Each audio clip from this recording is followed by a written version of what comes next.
Tanrı'nın eczanesinden herkese sağlıklı günler.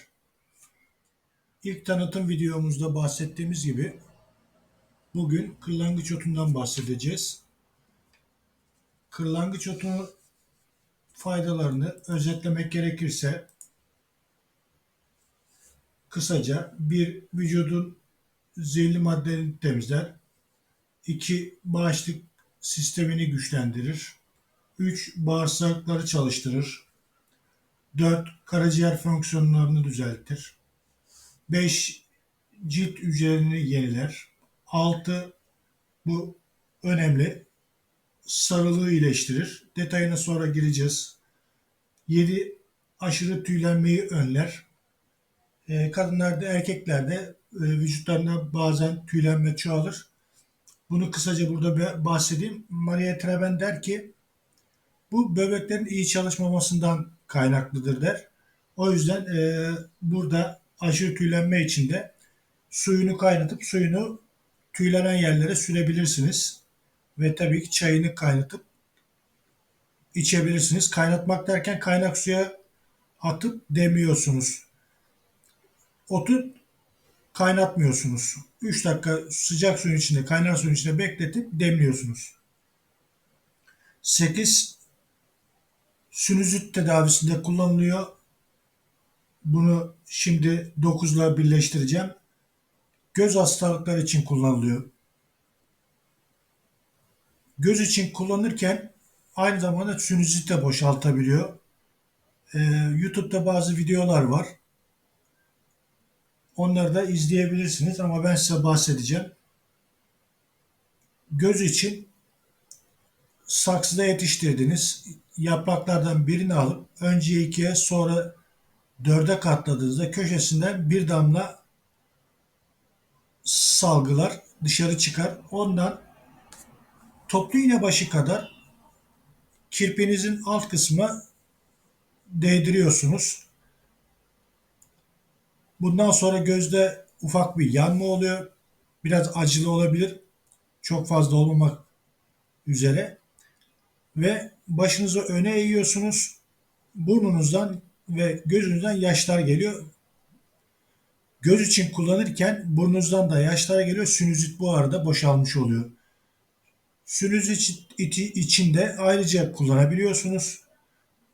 Aktarlarda yağı satıldığı söyleniyor ama ben denemediğim için önermek istemiyorum. Göz için damlası da satıldığı söyleniliyor. Gördüm ama denemediğim için bir şey diyemeyeceğim. Suyuna demlerken burnunuzu çekebilirsiniz ama daha da mantıklı olan bir avuç otu bir tencerenin içine atarsınız, avluyu başınıza geçirsiniz. Kaynarken onu solumak da, burnunuzdan derin nefesler almak da sinüzitler için faydalı olacaktır. Ama dediğim gibi göz için kullandığınızda aynı zamanda sinüzitleri de boşaltıyor.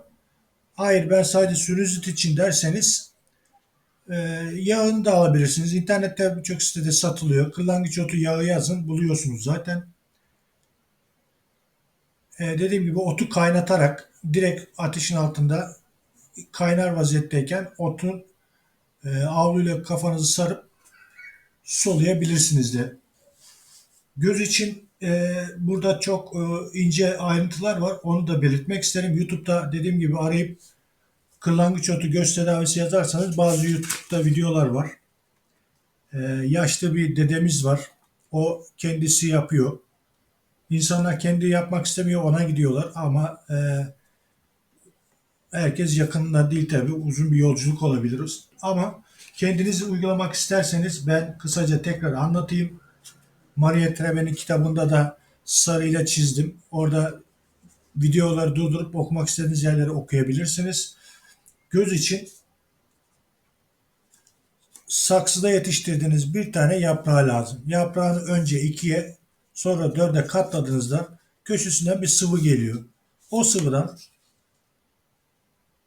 kirpiğinizi aşağı çektiğinizde oraya o damladan bir damla toplu iğnesi başı kadar bakın burası önemli. toplu iğnesi başı kadar azıcık damlatıyorsunuz, sürüyorsunuz. Ya da Maria Treven kitabında o elinize sürün diyor sıvıyı. Gözünüzün kenarına elinizde sürün diyor. O bile diyor göze gidecektir. Kirpiklerinize yani ama köşe kısmına sürün. Göz bunu emecektir ve faydasını göreceksiniz diyor. Maria Treven de böyle söylüyor. Uygulamak isterseniz. Dediğim gibi yalnız toplu ile başı kadar arkadaşlar.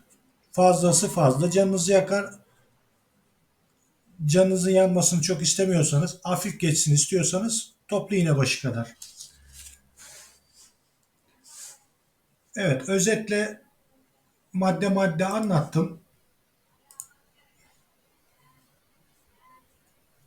Maria Treven'in kitabındaki ayrıntılara, detayları da bakarsınız. Videoyu durdurup okursunuz. Benim kısaca bahsedeceğim göz için budur. En çok kullanıldığı kısmı göz içindir.